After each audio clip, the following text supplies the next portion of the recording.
Oh man. FNAF, what have they done to you? I'm not here to preach some gospel about things you've already heard before. New FNAF bad, old FNAF good. Monkey brain likey the door watching simulator, not the stupid white woman jump scare simulator. And yes, while there are good points to make for modern FNAF lacking the sauce that classic FNAF had, nobody wants to hear it. Y'all are content watching your FNAF security breach content slop, using mommy's credit card to order the Funko Five Nights at Freddy's Ruined Moon plush. Make sure you give me one too. There's an obvious disconnect between new FNAF fans and FNAF boomers. While new FNAF fans appreciate anything new to come from the series, gobbling up whatever slop is thrown on the table, old FNAF fans are just dying. They're sitting in their retirement home talking about some... Hey, remember Mike Kills All? That's a classic, man. That's a freaking deep cut. What about Foxy's a good guy? Wow. You're talking about deep cuts. That's a deep cut right there. Guys, you want me to put on It's Been So Long on the speaker again? Yes, please. But some FNAF boomers aren't in the retirement home. They're in the studio cooking up the craziest, bone-chilling pieces of media ever to be tied to the FNAF IP. Yes, scarier than whatever this is. Because they have one quest: make FNAF scary again.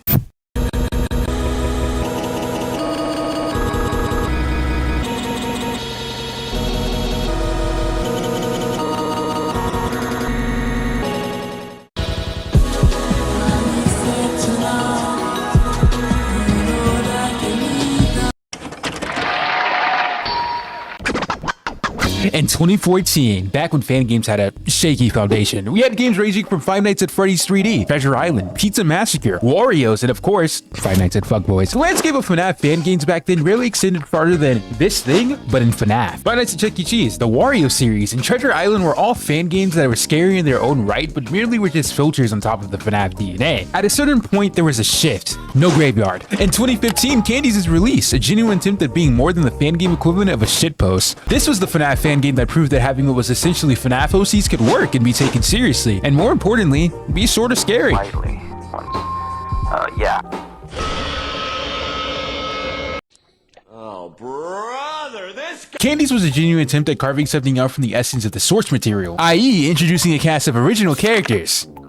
Original characters. Candy's was the first attempt, besides, I guess, Return to Freddy's, to actually try. And that's not to knock on other developers. I'm sure there was a lot of work put into Five Nights at Thomas's, but Candy is like the FNAF fan game. In terms of early fan game culture, it wouldn't be controversial to say that Candy's was the poster child of the genre. Like, look, unintentionally, a domino was knocked over. The joy of creation. Round of applause, everyone. Yeah! Why is everyone looking at me? Where Candy's took the idea of let's make a FNAF fan game, but let's take it seriously, to where Creation said let's make a FNAF fan game, but let's take it seriously and make it really scary. And thus, nightmares were made. T-Dog established a darker tone for FNAF games, while the horror of FNAF 1 was subtle, baked into the atmosphere, creeping around the corner until boom, jump scare. T-Dog was more in your face and it was freaking personal. It's hard to not just talk about how much of a game changer T-Jock was, because you know that thing that made FNAF 1 stand out from the hundreds of indie game horror slop? You know, being in the office, nowhere to run. Free roam, baby. The children yearn for amnesia. And while yes, taking the FNAF 1 formula and essentially gentrifying it doesn't sound like something that would turn out good, but like, it was cool. Isolating the core characters so they can shine in their own levels molded for them was such a stark contrast to, hey, everyone's here. Despite the open area and the ability to stretch your legs, you do not have any space. And any second, Fredboy can see you around the corner and send you straight to FNAF Plus. Trust me, that's not a good thing. It was close encounters, not of the third kind. The atmosphere, the sound design, the loud deafening sound of Freddy's heavy metal husk of a body rapidly approaching at speeds that should be illegal for a fellow of his stature. The feeling of being a deer in headlights when Freddy catches you across the hall and proceeds to run you down like that one scene from Cars. It's perfect. I guess there's other levels too. Chica is just the children yearn for Slender, and Foxy is... We don't talk about Fox. But bad game design or not, FNAF Free Roam became sort of a staple of FNAF fan games. It created a branch in the genre, differentiating actual FNAF fan games from Baby's First Outlast. The worst of the genre were walking simulators, but the best were also walking simulators. Crazy how that works. Okay, that's a bit of an over-exaggeration. We're talking about FNAF fan games, not Apex Legends. It's already tough as it is selling your version of FNAF when it takes away everything good about FNAF. The quality of FNAF Free Roam depends on how you balance the two different game styles. A FNAF fan game that is just a sandbox with a bunch of enemies placed on the map is no different than you loading up a game of Gmod and putting next spots on it. Dead by Daylight Simulator isn't unique. It's fun, but it can find itself having a difficult time standing on its own. You need more than that. Glitch Attraction is an exceptional case of free roam FNAF done right. Jeez, that sounds pretentious. But Glitch Attraction did more to the idea than just making the children yearn for lethal company. The game combined what you'd usually expect from free roam FNAF with several of the management features that the series was known for. It was all put together with the theme of an escape room, something of which no other FNAF fan game had done before, to my knowledge. Where T-Jack was simple in its objectives, just find 5 things, don't die, there was more to the Glitch Attraction. With several unique levels with different mechanics and objectives on how to escape, there isn't a shortage of challenging and creative ways to engage with gameplay. Other versions of 3D FNAF are far less intuitive. For example, the Roblox remakes are identical to the mainline games, it's just you can walk around if you wanted to. To me, free roam FNAF is an attempt to erase those boring moments where you're just sitting in the office. The moments where nothing is happening, you're just looking at cameras, watching the clock. In those instances, Freddy could already be chasing you down the hall and joy of creation. Boy Chica could be in your tail in Glitch Attraction. You could be breaking ankles in those nights at Fredbear's. The strength of FNAF free roam is the fact that if the game is built a certain way, threats could be constant. You aren't able to breathe, always on your toes, and there is nowhere to hide. You are only able to run. But why do we like this and not Security Breach? Security Breach is a free roam FNAF fan game. It's actually the only official free roam FNAF game. And it stays as well received as T-Jock or Glitch Attraction is, well, it would be absolutely drinking silly juice. To be clear, it's okay to like Security Breach. I know it can seem like a lot of classic FNAF fans wake up, eat breakfast, shit on Security Breach, repeat. And to be fair, a lot of the criticism of the Stillwell era FNAF fan games stem farther than just Security Breach being rough around the edges when it first released. To simply call this era of FNAF not scary is a little too vague. The problem with modern FNAF has been building up, and Security Breach seemed to just be the final nail in the coffin for a lot of people. To me, if Security Breach wasn't a FNAF game, it'd be a part of the bloated horror for kids mascot trend, along with Garden of Ban,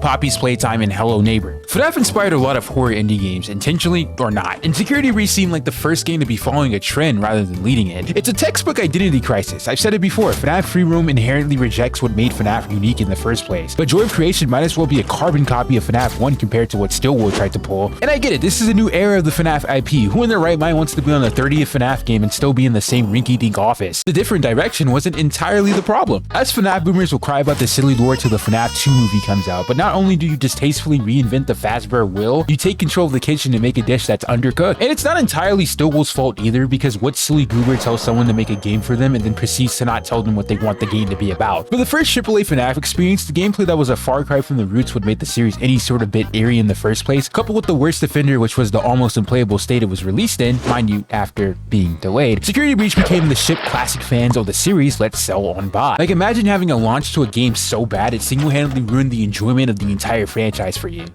Oh hey Phil, meet Fiznam. Fiznam despised this era of games so bad he made his own ideal FNAF. Not once, but twice. To be clear, FNAF open source wasn't born out of a hatred for Security Breach. In fact, the hatred was channeled towards FNAF 2. It was a product that was so much more enjoyable than the thing it was based off of, people were starting to call it the definitive version of FNAF 2, which was apparently not a high bar to beat because people just never liked FNAF 2, apparently. Scott didn't like that very much. Not only was this open source, but it was free, so the idea of a game floating around that is seemingly superior to the one you made in every way rubbed him the wrong way. It was sent straight to FNAF Plus. Speaking of which, FNAF Plus, wow, look at it, that lasted long. Despite never actually coming out, FNAF Plus started this trend of FNAF fan games just going back to the basics. No more OCs frontlining the roster, no more convoluted deep dives into the complicated lore, just back to the main 4 plus others if you so chose. And back to just one guy sitting in an office. It was a massive return to form across the board. Graveyard Shift at Freddy's, FNAF Reanimated, FNAF in Real Time, all games that seek to capture that original essence of the game. No more of this, I don't like this, and more of holy shit that's scary. The creep factor was dialed up, design started to get terrifying.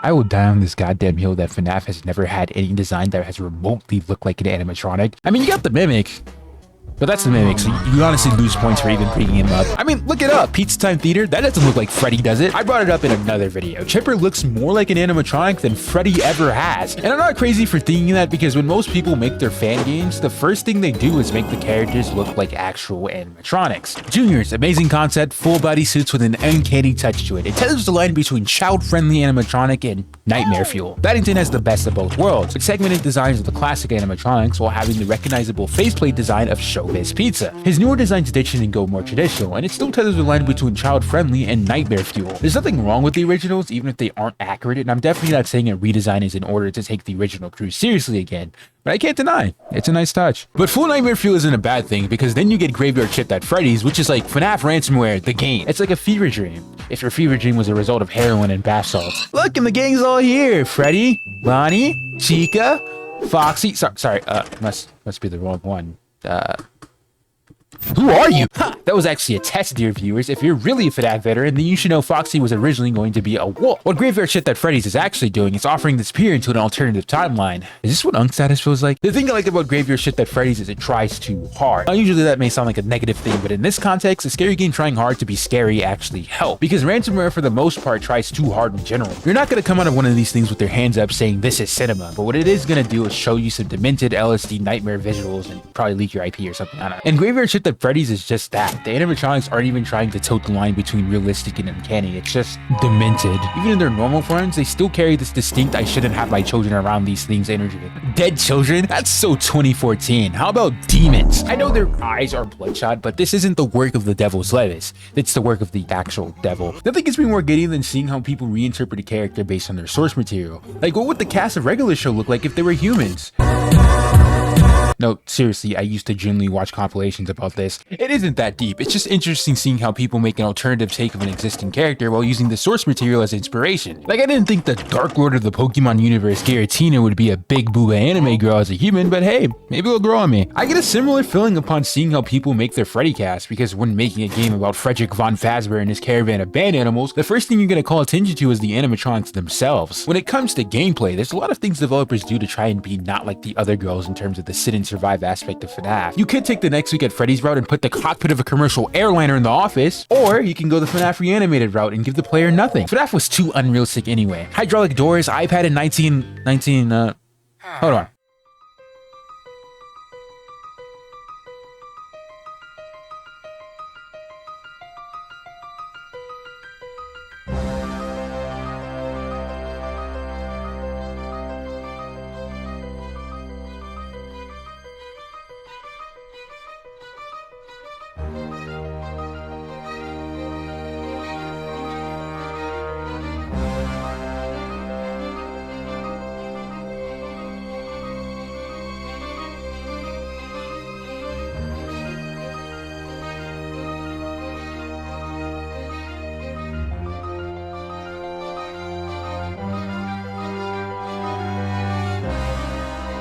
So my sources are conflicted. Let's go with 1993. You got the wooden door, the blinds, the old computer, which, by the way, if we were to assume FNAF 1 is in 1993, I mean, yeah, you'd have the Windows 1993 style computer. I'm not going to take that away from you. But is it a stretch to think Fazbear Cheapskate Entertainment would splurge on the technology, especially since it's so fresh? And I want to give props because this does feel incredibly low budget. It nails that. But timeline discrepancies come back when you game over. This clearly isn't Windows 1993. Also, Comcat, the clever OC insert of Next Week at Freddy's. He's supposed to be a parody of Clippy, who was created in 1997. Oh wait, Crisis Averted. They thought that through. Speaking of which, I think it's kind of funny how in these FNAF 1 remakes and FNAF fan games in general, people find clever ways to discreetly put their OCs into the game. Like, you are not a part of the team. Watch cameras, close doors, or you know what? Fuck it, one door. The real challenge comes from the AI, the characters. It's a game of pattern recognition. Bonnie cuts for this door and Chica comes from that door. So what they gotta do with any of this? I'm not here to go into details on how to play these games. Dog, Plane Chaser's channel is right there. But what I do want to highlight is the idea of complexity versus simplicity. The Next Week at Freddy's and FNAF Reanimated are like polar opposites when it comes to that. FNAF Reanimated is like the most bare bones FNAF experience.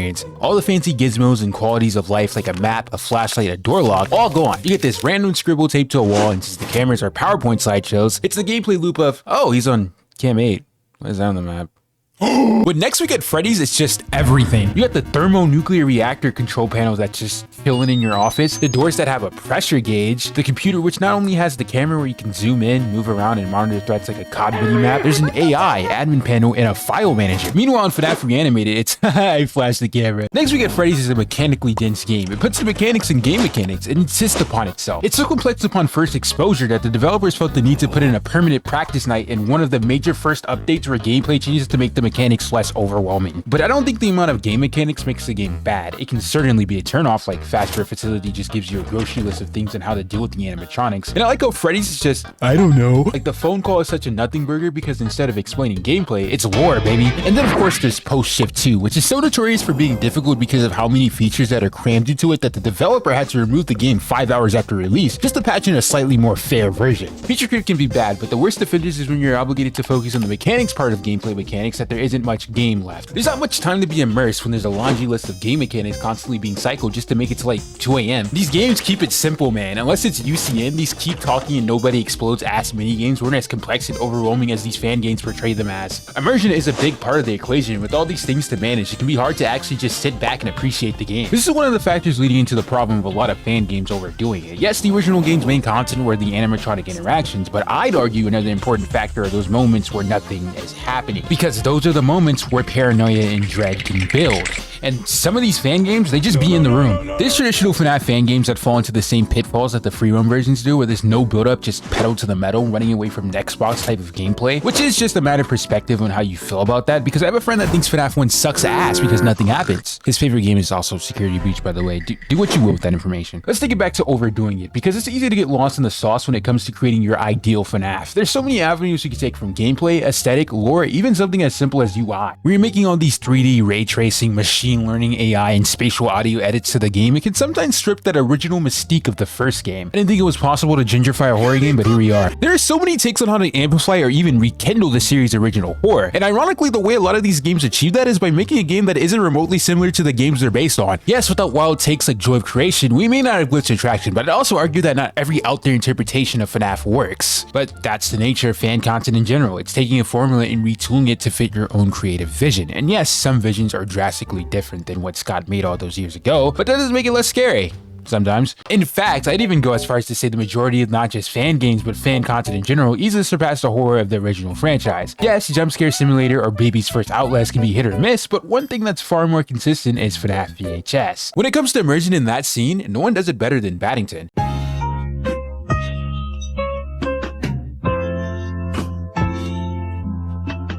The quest to make FNAF scary again isn't only about FNAF fan games. FNAF fan content holds just as much ammunition for that dream of the ideal version of FNAF. You know, you see it a lot in the FNAF isn't for kids discussion. They make the bold claim that FNAF isn't for kids, and the evidence to back it up is the same FNAF VHS we've all seen. It feels like the public perception of FNAF VHS in recent years is that the whole trend is kind of corny. You thought Graveyard shit that Freddy's was trying too hard? So are these tapes! Yeah, it's William Afton deep frying a baby kind of crazy. Or William Afton and Michael Afton getting into a shootout with the cops and using Foxy like a personal stand, certainly a choice. Yes, but I don't think FNAF VHS is trying too hard. I think they're not trying at all. How many paranormal investigations, building break-ins, and maintenance reports can there be in the FNAF universe? Show me something different, like Toy Chico Old Up. But there's one person that stands above them all. There's no debate that Baddington is in another tier when it comes to making these things. The care he puts into his FNAF tapes are almost unparalleled in the genre. Seriously, you can make a deep dive video on his tapes picking apart all the clever details laced within the ooh VHS scary face videos. Baddington just takes what's been established for this era of games and amplifies what's been told up to 11. Similar to the Hidden Lore series, it takes the source material and breaks it down into digestible reinterpretations that most of the time act as more intriguing yet dramatized versions of the events of the game. It's taking the best aspects of this wacky story and actually making it good, or just portraying it in a way that's just cooler than this. It's like playing a game as a kid thinking it's the most awesome thing ever, but when you actually go back and play it, it's kind of ass. There are genuinely parts of Baddington's series that are better than the actual games. His whole version of Fazbear's Fright is far more interesting than the idea Scott had originally portrayed in the game, and that's kind of the trend for his works. The way I see the Baddington-Scott relationship is Scott and his games are the first draft, and Baddington's tape is the second pass. It's a talented director adapting a book to the big screen. Yeah, and I know it isn't exactly a Scott Cawthon to Baddington pipeline, there's someone else in between who shall not be named, but I feel like at this point, Baddington's version of those original tapes have surpassed him in terms of quality and popularity. I don't use talented director carelessly, because Baddington seems to have an inability to miss. His quality and attention to detail makes a lot of the other series in his niche seem like indie films compared to his cinematic masterpieces. Damn, you kinda doing tricks on it, man. My fault. Let me just say this. It's not only just the immersion, it's the insistence to actually explore the content of the lore without trying to be as vague as possible. I'm looking at you. Most of these Atari minigames are still misunderstood to this day, so one can imagine how refreshing it might be to have pieces of that same content but actually watchable. And it doesn't just come from adding better visuals. I respect that Bennington actually explores the lore. Like, for example, instead of the spring locks being you hit the yoinky splinky and you die, we actually get a deep dive just on how they work and how they don't work. The puppet is always seen as this quintessential character that ties the FNAF narrative together, but in practice, Charlie, if that even is Charlie at this point, is such a nothing burger of a character. I'm not expecting for entire biopics to take the place of the death mini games to build up these characters, but comparatively, Bennington does way more to flesh out the puppet in such a short amount of time than Scott has ever did. At least game-wise. This single conversation between the puppet and Michael holds more emotional weight than anything in this goddamn franchise. And the score that backs it up is just the icing on the cake. And oddly, non-existent video is just a goldmine for emotional moments. The end section actually feels like a fading memory. Where comparatively, the idea of Spring Bonnie, Fredbear, and the diner in general seem like something put on the table in passing. Non-existent video makes it seem like a location rather than the thing Scott put in the timeline just to confuse the Bite of 87 theorists. Bennington glazing aside, he puts in a lot of good work into his FNAF VHS series, and honestly, he's been carrying the genre for a while, even though he definitely has slowed down in recent years. FNAF VHS in general is the games without the game mechanics. A FNAF game has to balance gameplay and horror. FNAF VHS just has to do the horror. But when that's the only objective, you get creators going buck wild with all these explorations of the game's content, and a lot of them do miss, and that's to be expected. The oversaturation of the genre ends up making a lot of newer VHS series the same as the others, or end up not being unique enough to stand out. But when they hit, they truly succeed in making FNAF scary again.